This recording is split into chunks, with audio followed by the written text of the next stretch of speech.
बानी पीटीआई ने कागजात नामजदगी पर दस्तखत कर दिए हैं। मियांवाली, लाहौर और इस्लामाबाद में कागजात नामजदगी आज जमा करवाए जाएंगे। नवाज शरीफ NA 130 लाहौर NA 15 मानसहरा से इलेक्शन में हिस्सा लेंगे।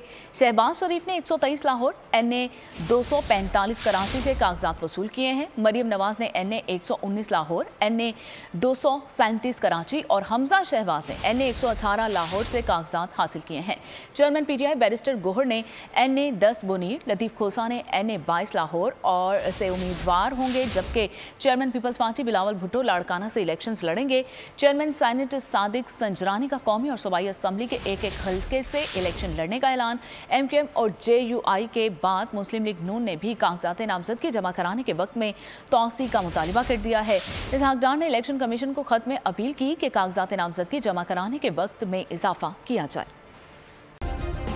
सब्सक्राइब करें और बेल दबाएं ताकि कोई खबर रह न जाए।